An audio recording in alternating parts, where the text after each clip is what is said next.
안녕하십니까? 잘 지내셨어요? 오늘 말씀 제목은 독생자를 주신 하나님의 사랑입니다. 요절 3장 16절을 같이 읽겠습니다. 3장 16절 시작. 하나님이 세상을 이처럼 사랑하사 독생자를 주셨으니 이는 그를 믿는 자마다 멸망하지 않고 영생을 얻게 하려 하시니라. 기도하겠습니다. 은혜로우신 주님, 오늘도 우리가 성부 하나님, 성자 하나님, 성령 하나님을 예배할 수 있도록 은혜 주심을 감사합니다. 우리가 드리는 예배가 하나님을 기쁘시게 하는 예배가 되게 하여 주십시오. 또 한 주간에 우리의 많은 죄와 허물을 예수님의 피로 용서하시고 이 시간 말씀으로 우리에게 은혜와 복을 주시옵소서. 예수님의 이름으로 기도하였습니다. 아멘.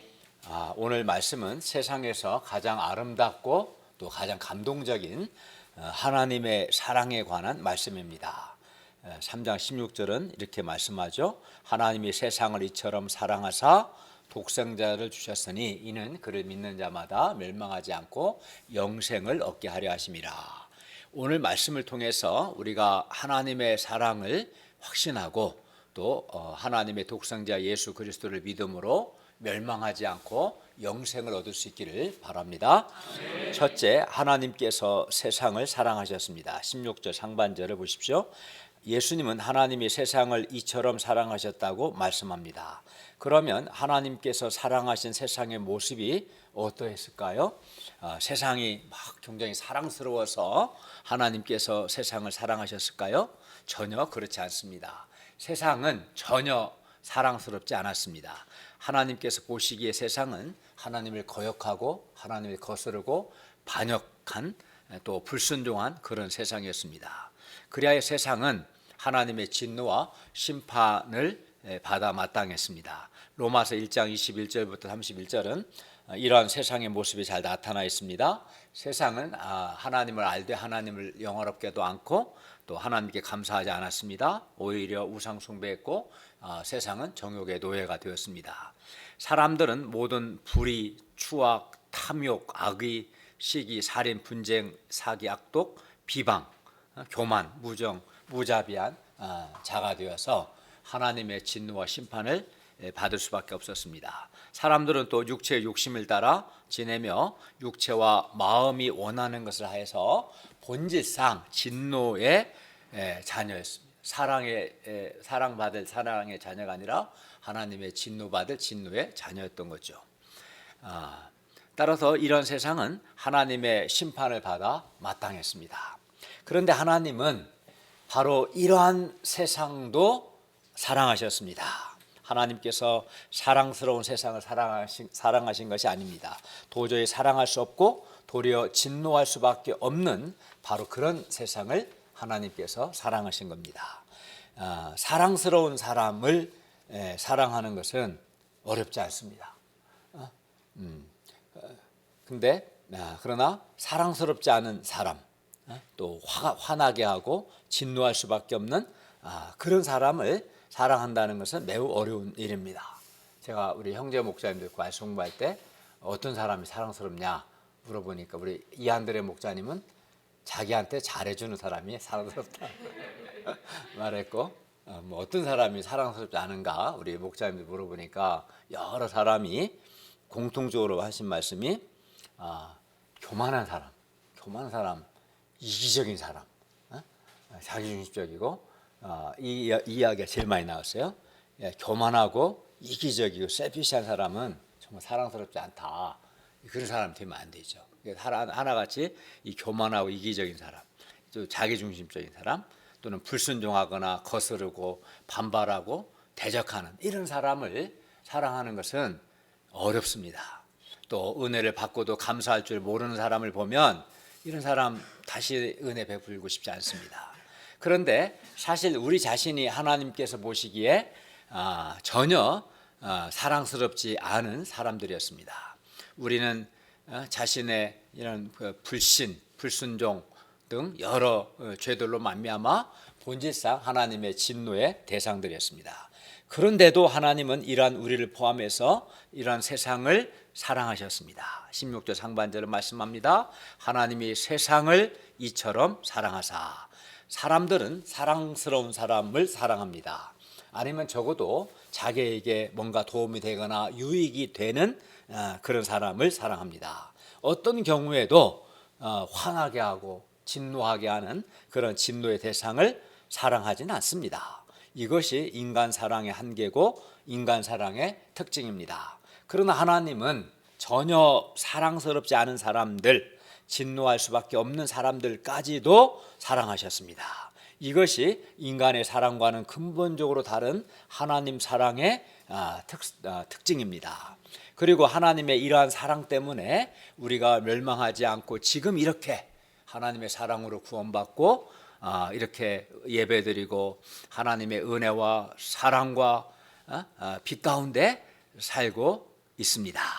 만약에 하나님께서 이렇게 과거 불신하고 불순종하고 거스르고 우상 숭배하고 악을 행한 우리를, 사랑스럽지 않은 우리를 만약 하나님이 사랑하지 않으셨다면 우리는 여기 이 자리에 있지를 못했을 겁니다. 우리는 진노를 받을 수밖에 없었을 겁니다. 근데 하나님께서 사랑스럽지 않은 우리까지도 사랑하여 주셨기 때문에 우리가 예수 그리스도 안에서 구원받고 이렇게 하나님의 은혜와 용서, 사랑을 받으며 살고 있습니다. 그러면 하나님께서 이렇게 세상을 사랑하셨는데 구체적으로 어떻게 세상을 사랑하셨습니까? 둘째, 하나님은 세상을 사랑하셔서 독생자를 주셨습니다. 즉 독생자를 주시는 것을 통해서, 주시는 방식으로 세상을 사랑하신 겁니다. 16절 상반절 다시 보시면 하나님이 세상을 이처럼 사랑하사 독생자를 주셨으니, 여기서 이처럼에 해당하는 헬라어 부사 후투스는 이와 같은 방법으로 라는 뜻입니다. 곧 하나님께서 세상을 이와 같은 방법으로 사랑하셨다는 것이고, 이는 14절 하반절 15절에서 인자가 들리는 것, 그 인자 예수께서 십자가에 달리시는 것을 가리킵니다. 따라서 하나님께서 세상을 사랑하시는데 하나님의 독생자 예수 그리스도께서 사람을 대신하여 죄의 형벌을 받기 위해 십자가에 달리시는 방법으로 세상을 사랑하셨습니다. 그리하여 하나님께서는 그의 독생자를 주셨습니다. 그리고 그렇기 때문에, 그러니까 하나님이 세상을 사랑하셨고 사랑하신 결과 독생자를 주시고, 이 독생자가 십자가에 달리는 방식으로 세상을 사랑하신 거죠. 그리고 그렇기 때문에 진노할 수밖에 없는 세상을 위해 자기의 독생자를 주신 이 하나님의 사랑은 희생적인 사랑이요 최고의 사랑입니다. 우리 중 누구도 자기에게 범죄하고 거스르고 대적한 자를 위해서 자기 아들을 내어줄 사람이 어디 있겠습니까? 그런 사람에게는 호의도 베풀고자 하지 않는데, 하물며 자기 가장 귀한 우리 한미랄 목자가 한미랄 목자를 대적하고 막 죽이려고 하고 그런 사람을 위해서 은찬이를 내어줄 수 있겠어요? 할 수 없죠. 그런 사람에 대해서는 진노하지 않아도 양반이죠, 그렇죠? 진노할 수밖에 없는, 누가 어떻게 그런 사람을 위해서 자기 가장 귀한 걸 내어줄 수 있겠습니까? 그렇기 때문에 하나님께서 사랑스럽지 않은 진노의 대상인 세상을 위해서 독생자를 내어주신 것은 희생적인 사랑이고 최고의 사랑입니다. 그리고 하나님께서 이런 세상을 위해서 독생자를 주신 것은 하나님께서 세상을 사랑하신다는 가장 확실한 증거입니다. 왜냐하면 하나님께 있어서 독생자는 그 무엇과도 바꿀 수 없는 가장 소중한 존재이기 때문입니다. 독생자 예수님은 그 어떤 것으로도 대신할 수 없는, 대체할 수 없는 태초부터 계신 하나님 자신입니다. 그런데 하나님은 사랑스럽지 않고 도리어 진노를 할 수밖에 없는 이런 세상을 사랑하셔서 독생자 예수님을 우리 죄를 위한 화목제물로 내어주셨습니다. 독생자 예수님은 화목제물이 되어서 우리 죄를 지고 십자가에서 우리가 받아야 할 죄의 저주와 죄의 형벌을 우리 대신 받으신 겁니다. 하나님은 하나님의 진노를 받아 멸망할 세상을 사랑하사 이렇게 독생자 예수님을 내어 주셨습니다. 따라서 하나님이 세상을 사랑하신다는 이보다 더 확실한 증거는 없습니다. 요한일서 4장 10절은 말씀합니다. 사랑은 여기 있으니 우리가 하나님을 사랑한 것이 아니요 하나님이 우리를 사랑하사 우리 죄를 속하기 위하여 화목제물로 그 아들을 보내셨습니다. 또 로마서 5장 8절도 하나님의 사랑을 다음과 같이 말합니다. 우리가 아직 죄인 되었을 때 그리스도께서 우리를 위하여 죽으심으로 하나님께서 우리에 대한 자기의 사랑을 확증하셨느니라. 우리가 아직 죄인 됐을 때 전혀 사랑스럽지 않고 진노받을 수밖에 없었을 그때 하나님의 독생자 예수 그리스도께서 우리를 위하여 우리 죄를 위하여 죽으셨습니다. 이로써 하나님께서 우리에 대한 하나님 자식의 사랑을 확실한 증거로 보여주셨습니다. 따라서 우리는 하나님께서 독생자를 주신 것을 통해서 하나님께서 우리를 사랑하신다는 하나님의 사랑을 확신할 수 있어요? 없어요? 있습니다. 하나님의 사랑을 확신할 수 있어요. 그러니까 하나님의 사랑을 어떻게 확신할 수 있어요? 하나님께서 죄인된 우리를 위하여서 하나님의 가장 귀하신 독생자를 내주신 것을, 그것도 십자가에 내어주신 것을 통해서 우리는 하나님의 사랑을 확신할 수 있습니다. 그러므로 우리는 비록 질병에 걸려서 고통을 하거나 또는 끊임없이 어려움이 생긴다 할지라도 또는 욕과 같이 하루아침에 모든 것을 다 잃어버린다 할지라도 우리는 하나님의 사랑을 의심하지 않고 하나님의 사랑을 확신해야 합니다. 그런데 사람들은 어려움이 생기면 하나님의 사랑을 의심합니다. 예를 들어서 시험에 떨어진다거나 또는 취직이 되지 않는다거나 또는 큰 병에 걸리면 하나님의 사랑을 의심합니다. 또 복음 역사를 위해서 수고했는데 수고한 만큼 또 내가 기대했던 만큼 열매가 없을 때도 하나님의 사랑을 의심합니다. 또 오랫동안 인생 문제 해결을 위해서 기도했는데 그 문제가 해결되지 않을 때 그때도 하나님의 사랑을 의심합니다. 사람들은 자신의 인간적인 조건이 개선되거나 또는 자신의 인생 문제가 해결되거나 또는 자기가 원하는 것을 하나님께서 주시면 그때 하나님의 사랑을 확신하겠다고 말합니다. 근데 우리가 한번 돌아보면 하나님이 대학만 합격시켜 주시면 사랑 확신한다 했는데 또 대학 합격한 이후에도 인생에 많은 어려움이 있거든요. 그럼 또 어려움이 생기면 또 의심하고 또 취직시켜 주시면 하나님 사랑 확신한다 했는데 취직이 되고 승진까지 했는데도 또 다른 어려운 문제 생기면 또 하나님의 사랑을 의심하고 이걸 얼마나 반복하잖아요. 그렇죠? 우리 경험적으로 그렇죠. 그러니까는 그런 문제 해결이나 인간 조건 개선을 통해서 하나님의 사랑을 확신하려고 하면 그 사람은 그럼 확신할 것 같지만 실제로는 좀 지나먹고 또 다른 문제가 생기면 또 하나님의 사랑을 의심하기 때문에 그런 방식으로 하나님의 사랑을 확신하려고 하는 것은 잘못된 겁니다. 우리는 하나님께서 진노와 심판의 대상인 우리에게 독생자 예수님을, 가장 귀하신 예수님을 주신 것을 통해서 하나님의 사랑을 확신해야 합니다. 그러니까 하나님은 우리에게 취직시켜서 하나님의 사랑을 확증하셨느니라 이런 말씀이 없어요.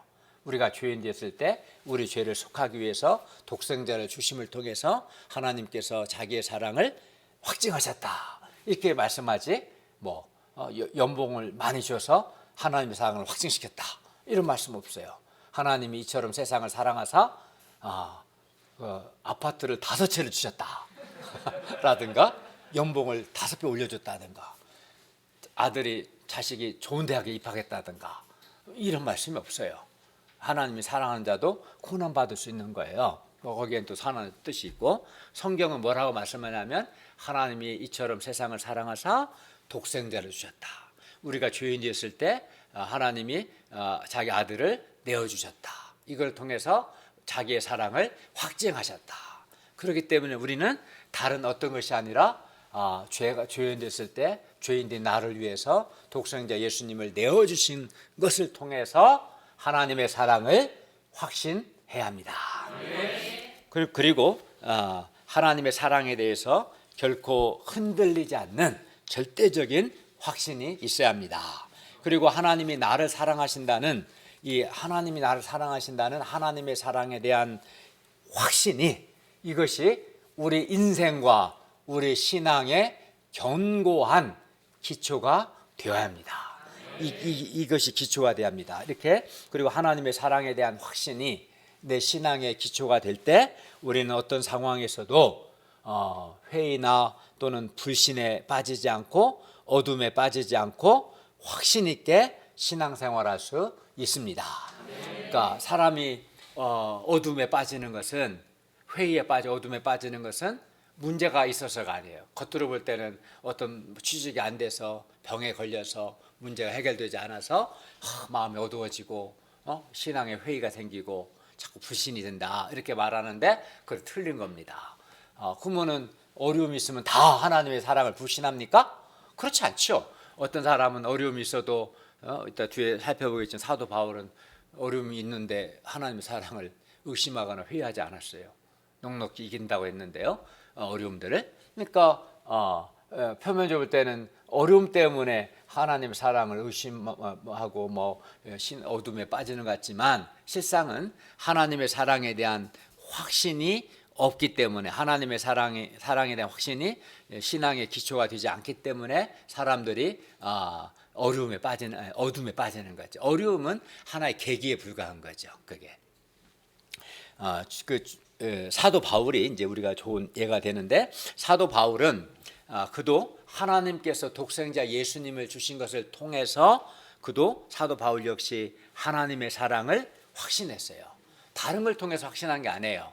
하나님께서 독생자 예수님을 우리 죄인들을 위하여 내어주신 것을 통해서 하나님의 사랑을 확신했던 겁니다. 이렇게 사도 바울이 독생자 예수님을 주신 것을 통해서 하나님의 사랑을 확신했다고 해서, 그렇다고 해서 그에게 고난이 없었냐? 고난이 없었던 것은 아닙니다. 사도 바울은 복음을 전하다가 옥에 갇히기도 여러 번 하고요. 우리 가운데 복음 전하다 옥에 갇힌 사람 있어요, 없어요? 없어요. 또 그는 복음을 전하다 매도 수없이 맞았어요. 여기 우리 중에 복음 전하다 매 한 번이라도 맞은 사람 있어요? 하나도 없어요.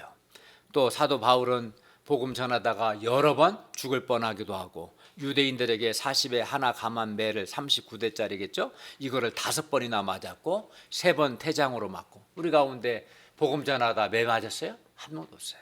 또 사도 바울은 한 번은 돌로 맞고 3번 배가 파선하고요, 일주일 동안 어두운 바다에서 지냈고, 그는 여러 번 여행하면서 강의 위험, 또 거짓 형제 중에 위험, 또 동족의 위험, 이방인의 위험, 광야 위험, 바다 위험, 여러 위험을 당했습니다. 근데 보면 우리는 바울이 언급한 그런 위험들, 어려움들을 하나도 받지 않았어요. 조금 무시당하는 거, 배척 조금 당하는 그 정도밖에. 그것도 지금 해봤자 말로 몇 마디 한 거지 막 물리적으로 막 때리고 그러지도 않잖아요. 비교가 안 되죠. 그러나 사도 바울은 자기 나쁜 일 하다가 아니라, 자기 이익을 위해서가 아니라 예수 그리스도의 복음을 위해, 그럼 하나님이 기뻐하신 일을 했는데도 불구하고 그는 이 복음을 전하다 이렇게 언급한 많은 고난을 받았어요. 그러면은 어떤 사람은 회의에 빠지죠, 어둠에 빠지죠. 이렇게 내가 하나님의 기쁘시게 하는 삶을 살았는데 왜 이렇게 그냥 끝도 한도 없이 고난을 받는가? 그런 어두운 생각할 수 있잖아요. 그러나 사도 바울은 하나님의 사랑을 조금도 의심하지도 않았고 조금도 어두움에 사로잡히지 않았습니다. 하나님의 사랑을 의심한 게 아니라 그는 이렇게 오히려 하나님의 사랑을 이렇게 노래했어요. 그러나 이 모든 일에 우리를 사랑하시는 이로 말미암아 우리가 넉넉히 이기느니라. 내가 확신하노니 사망이나 생망이나 천사들이나 권세자들이나 현재일이나 장래일이나 능력이나 높음이나 기품이나 다른 아무 피조물이라도 우리를 우리 주 예수 그리스도 안에 있는 하나님의 사랑에서 끊을 수 없으리라.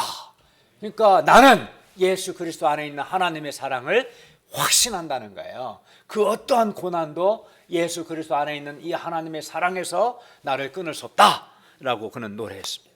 세상의 그 어떤 것도 독생자를 주신 하나님의 사랑에서 우리를 끊을 수 없습니다. 그는 하나님 사랑을 그만큼 확신했고요.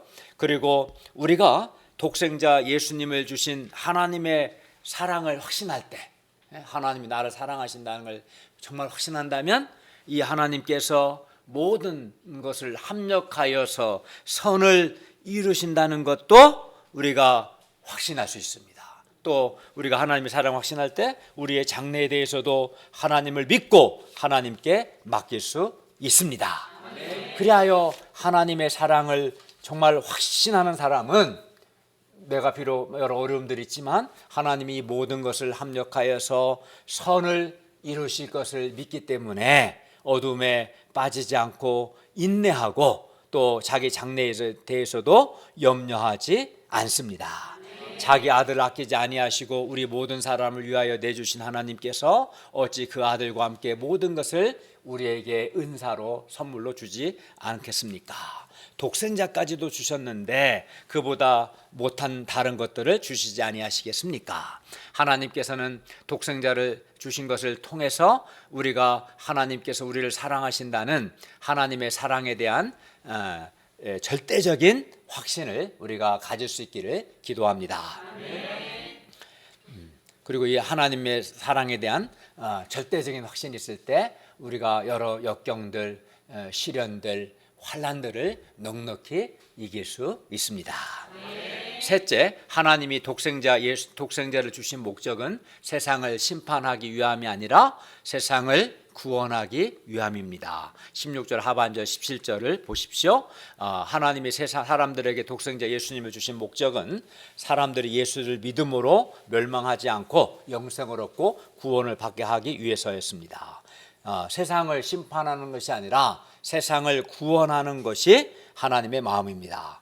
그리고 여기서 구원, 하나님은 세상을 구원하기 원하시는데 여기서 구원은 첫째는 무엇보다도 죄와 죽음과 심판에서의 구원입니다. 뿐만 아닙니다. 우리가 어떤 절망과 슬픔에서의 구원입니다. 또 악에서 구원입니다. 또 어둠에서의 구원입니다. 마귀의 지배에서의 구원입니다. 염려와 두려움과 어둠에서의 구원입니다. 하나님은 우리가 예수를 믿음으로 구원받기를 원하셨습니다. 예수를 믿으면 정말 구원을 받습니다. 그리고 하나님의 빛과 생명과 은혜와 평화의 세계로 들어가는 것이 구원입니다. 그런데 하나님은 악한 자라도 그가 죄 속에서 멸망하는 것을 원치 않으시고 그가 죄와 죄의 형벌에서 구원받기를 원하십니다. 그러니까 하나님은 비록 그가 악한 자라도 그가 예수를 믿음으로 구원받기를 원하십니다. 그리고 이를 위해서 그 아들을 세상에 보내신 겁니다. 그러므로 우리가 이 하나님을 바라보고 또한 그 아들 예수를 믿으면 세상 속에서 내가 어떤 죄를 범했든지 죄 속에서 멸망하지 않고 구원을 받을 수 있습니다. 우리는 내가 행한 잘못이나 실수 혹은 죄 때문에 내 인생이 이대로 망하진 않을까 걱정할 때가 있습니다. 나의 죄와 허물 때문에 또는 나의 심각한 잘못 때문에 내 인생이 이대로 끝나버리는 거 아닐까 두려울 때도 있습니다.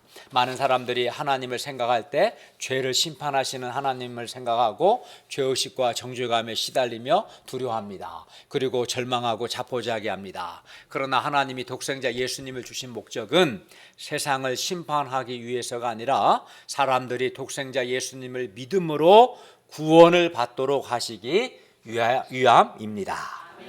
넷째, 하나님의 독생자 예수님을 믿는 자와 믿지 않는 자. 18절에서 21절 말씀입니다. 그런데 본문에서 예수님은 다음과 같이 말씀하셨습니다. 3장 16절을 보십시오. 하나님이 이 세상을 이처럼 사랑하사 독생자를 주셨으니 이는 그를 믿는 자마다 멸망하지 않고 영생을 얻게 하려 하심이라. 17절 하반절에서도 그로 말미암아 세상이 구원을 받게 하려 하심이라 말씀하셨습니다. 하나님은 죄인들이 멸망하지 않고 영생을 얻기를 원하십니다. 그런데 그냥 영생을 얻고 그냥 구원받는 것이 아니라 예수님을 믿는 자마다 영생을 얻게 하시고 예수님으로 말미암아 구원을 받게 하십니다.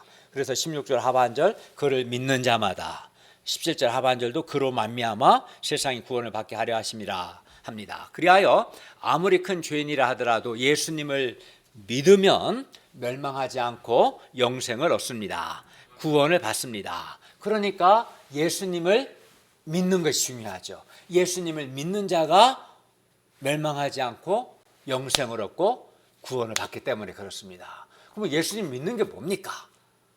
예수님 믿는다는 게 뭡니까? 그냥 믿어요? 그건 아니죠. 예수님을 믿는다는 것은 첫째는 내가 하나님 앞에 죄인이라는 걸 인정하고 죄의 삭은 사망이기 때문에 죄를 지은 자는 현재적으로 죄의식과 정죄감과 심판의 두려움 속에 살다가 죽은 후에는 불과 유황이 타는 불못에 던져져서 영원토록 밤낮 고통하는 형벌을 받는다는 것을 내가 믿는 거고, 그러나 예수께서 우리를 사랑하사 내가 받아야 할 죄의 저주와 형벌을 나를 대신하여 십자가에서 받으셨기 때문에 예수 믿는 나에게 주님께서 죄 용서와 의와 영생을 주셨음을 믿는 것, 이것이 예수님을 믿는 겁니다. 사람이 이렇게 예수님을 믿을 때 하나님은 그 사람을 멸망시키지 않으시고 그에게 영생을 주십니다. 그러니까 예수님이 믿는다는 게 뭔가를 명확히 알고 그렇게 예수님을 믿어야 하는 거죠. 어떤 죄인이든지 하나님의 아들 예수님을 믿으면 그의 인생이 180도 달라집니다. 어떻게 해요? 죄 때문에 멸망할 인생에서 예수를 믿으면 구원을 받아 영생을 얻습니다. 한 죄인이 예수님을 믿으면 그의 인생이 죄 가운데서 끝나지 않습니다. 그 인생이 멸망으로 끝나지 않습니다. 그러므로 우리가 어떻게 보면 죄를 지은 것보다 예수님을 믿지 않는 것이 더 큰 문제입니다.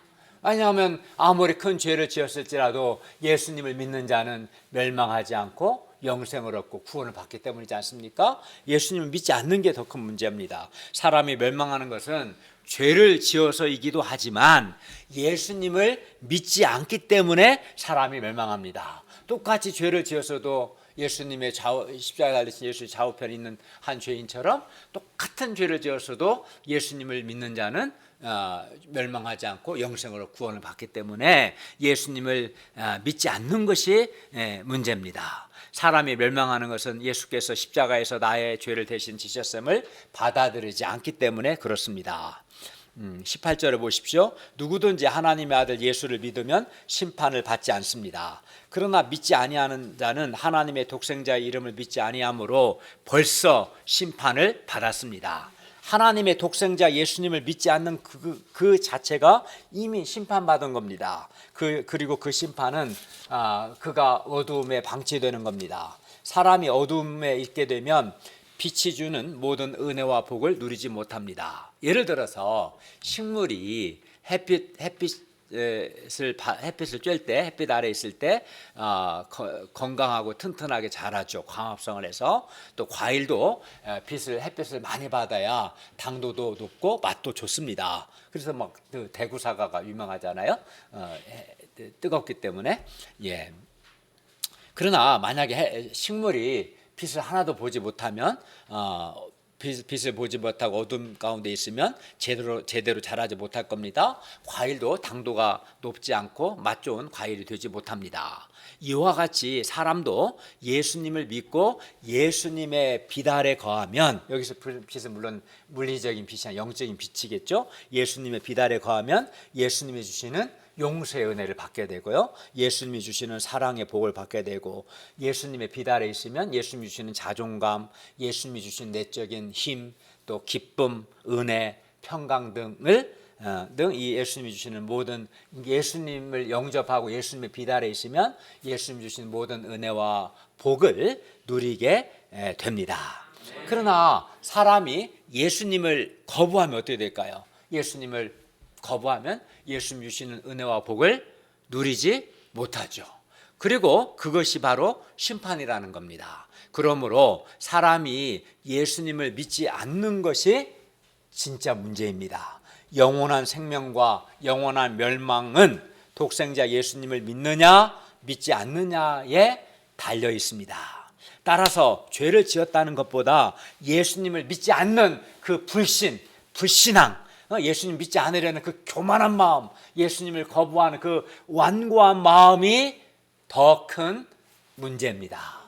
그걸 고집하면 그에게 남은 건 멸망밖에 없습니다. 19절을 다 같이 읽겠습니다. 시작. 그 정죄는 이것이 곧 빛이 세상에 왔을 때 사람들이 자기 행위가 악함으로 빛보다 어둠을 더 사랑하는 것입니다. 예, 빛이 세상에 왔을 때 사람들이 자기 행위가 악함으로 빛보다 어둠을 더 사랑한 것이 정죄입니다. 빛이 세상에 왔을 때 사람이 빛이신 예수님께로 나오지 않고 어둠 가운데 있는 것은 빛보다 어둠을 더 사랑하기 때문에, 빛보다 어둠을 더 사랑하기 때문에 빛이신 예수님께서 오셨지만 예수님께로 나오지 않는 겁니다. 사람들은 자기가 예수님을 믿으라고 해도 믿지 않는 이유를 여러 가지로 말합니다. 믿음이 잘 안 생겨요. 요즘 교회가 마음에 안 들어요. 또는 요즘 너무 바빠서 못 믿어요. 또는 나중에 믿겠어요. 또는 모르겠어요. 이렇게 말합니다. 그러나 사람이 예수님을 믿지 않는 진짜 이유는 오늘 19, 20절 말씀에 가면 뭡니까? 19절 말씀에 가면 뭡니까? 빛보다 어둠을 더 사랑하기 때문에, 빛보다 어둠을 더 사랑하기 때문에 빛이신 예수님을 믿지 않는 거예요. 그리고 빛보다 어둠을 더 사랑한 것은 왜 사랑해요? 자기 행위가 악하기 때문입니다. 사람의 빛 되신 예수님을 믿지 않는 것은 죄의 어둠을 회개하기 싫기 때문에 그런 거예요. 빛 되신 예수님을 믿지 않는 것은 빛보다 어둠을 더 사랑하고 죄의 어둠을, 정욕의 어둠, 교만의 어둠, 이기심의 어둠, 그 어둠을 더 사랑하고 어둠을 회개하기 싫기 때문입니다. 빛 되신 예수님을 믿으면 더 이상 죄의 어둠을 즐길 수 없을 것 같기 때문에 사람들이 빛 되신 예수님께 나오지 않는 것입니다. 따라서 예수님을 믿지 않는 것은 그건 아주 고의적인 겁니다. 고의적인 거예요. 빛보다 어둠을 사랑하는 마음, 죄의 어둠을 회개하기 싫어하는 마음 때문에 예수님을 믿지 않는 거기 때문에 예수 믿지 않는 건 고의적인 거고, 그래서 심판을 면치 못합니다. 20절을 보십시오. 악을 행하는 자마다 빛을 미워하여 빛으로 오지 아니하나니 이는 그 행위가 드러날까 하미요. 악을 행하는 자들은 빛을 미워하여 빛으로 오지 않습니다. 왜냐하면 빛 앞에서 자기의 악한 행위가 드러날까 봐 두렵기 때문입니다. 빛 앞에 있으면 어둠이 드러나거든요. 그래서 어둠이 드러날까 봐 빛 앞에 빛으로 오지 않습니다. 많은 사람들이 처음에는 기쁨으로 말씀 공부를 하다가도 조금 지나면 부담을 느끼고 말씀 공부를 그만두고 싶어 합니다. 왜 그렇습니까? 왜냐하면 말씀을 공부하면 말씀의 빛 앞에서 자신의 죄 문제가 드러나고 자기 내면의 어둠, 교만과 불신과 이기심과 세상 사랑과 자기 중심성과 등등등 그 감사치 않음과 이런 배은망덕함과 자기의 죄가 어둠이 드러나는 거 이제 드러나거든요. 그게 이제 부담스럽고 두렵기 때문에 말씀 공부를 부담스러워합니다. 그러나 이때가 사실은 기회입니다. 기회. 왜 그렇습니까? 빛으로 나올 때, 말씀의 빛 앞으로 나올 때, 예수님의 빛 앞으로 나올 때 일시적으로는 자신의 행위의 악함이 드러나는 아픔이 있지만 그때 빛 되신 예수님께 나와서 회개할 때 죄사함의 은혜가 있습니다. 빛 되신 예수님께 나와 회개할 때 영생이 있고 구원이 있습니다. 독생자를 주신 하나님의 사랑이 있고요, 죄 용서의 은혜가 있어서 마음의 평화와 기쁨이 있습니다. 21절을 보십시오. 진리를 따르는 자는 스스로 빛으로 나옵니다. 이는 그 행위가 하나님 안에서 행한 것임을 나타내려 함입니다. 그리고 빛으로 나오는 사람은 빛이 주는 모든 은혜와 복을 누릴 수 있게 됩니다. 우리 앞에 언제나 선택이 놓여 있습니다. 빛이신 예수님께로 나아갈 것인가? 아니면 어둠을 사랑할 것인가? 우리가 어둠을 택하면 어떻게 될까요? 계속 더 깊은 어둠 속으로 들어가고 그 결국은 파멸입니다. 반면 빛이신 예수님을 택하면 계속 빛으로 들어가게 되고 그 결국은 구원과 영생입니다. 그리고 독생자를 주신 하나님의 사랑을 더욱 알아가게 됩니다. 그리고 그 마음에 더욱 참 평화와 기쁨을 누리게 됩니다. 그러므로 우리가 빛이신 예수님께로 나아감으로 구원을 받고 예수께서 주시는 은혜와 복을 누릴 수 있기를 기도합니다. 다섯째, 그는 흥하여야 하겠고 나는 쇠하여야 하리라. 22에서 30절 말씀입니다. 27에서 30절을 보십시오. 요한은 예수님과 자신의 관계에 대해서 정확히 알고 있었습니다. 세례 요한은 자신은 그리스도가 아니고 예수님이 그리스도이심을 알았습니다. 요한은 자기가 아니라 그리스도이신 예수님께서 사람을 구원하심을 알았습니다. 그래서 사람들이 구원을 받기 위해서는 자기가 아니라 그리스도이신 예수님께로 가야 한다는 것을 잘 알았습니다. 세례 요한은 또 예수님이 신랑이시고 자신은 신랑과 신부의 결합을 기뻐하는 신랑의 친구임을 잘 알았습니다. 여기서 신랑과 신부는 각각 예수님과 신약교회 공동체를 가리킵니다. 그래서 요한은 자기가 아니라 그리스도이시요 신랑 되신 예수님이 흥해야 한다고 말한 겁니다. 자기가 흥하면 구원 역사가 일어나지 않습니다. 그리스도이시고 신랑 되신 예수님이 흥해야 점점점 커져야 더 많은 사람이 구원을 받을 수 있기 때문입니다. 31절부터 36절은 예수님께 대한 저자 요한의 부연 설명입니다. 35, 36절을 보십시오. 하나님 아버지께서 예수님을 사랑하사 만물을 다 그의 손에 주셨습니다. 여기 만물에는 세상을 구원하고 세상을 심판하는 권세까지 포함됩니다. 따라서 아들 예수님을 믿는 자에게는 영생이 있고 아들 예수님께 순종하지 아니하는 자는 영생을 보지 못하고 도리어 하나님의 진노가 그 사람 위에 머물러 있게 됩니다. 생각해 보십시오. 만약 하나님의 진노가 우리 위에 머물러 있다면 얼마나 불안하고 두렵겠습니까? 그런데 아들 예수님을 믿지 않고 예수님께 순종하지 아니하는 자는 영생을 보지 못할 뿐만 아니라 하나님의 진노가 바로 그 사람 위에 머물러 있습니다. 그러니 그에게 무슨 마음의 평화가 있겠습니까? 하나님의 진노가 머물러 있는데 무슨 마음의 기쁨과 평화가 있겠습니까? 왜 하나님의 진노가 머물러 있습니까? 그가 예수를 믿지 않고 예수께 순종하지 않기 때문입니다. 따라서 사람들이 영생을 얻느냐 영생을 얻지 못하고 도리어 하나님의 진노를 받고 멸망하느냐는 하나님의 아들 예수께 대한 태도에 달려 있습니다. 예수님은 태초부터 계신 하나님이십니다. 우리가 하나님의 아들 예수님을 믿고 예수님께 순종함으로 영생을 얻고 하나님이 주시는 은혜와 복을 누릴 수 있기를 기도합니다.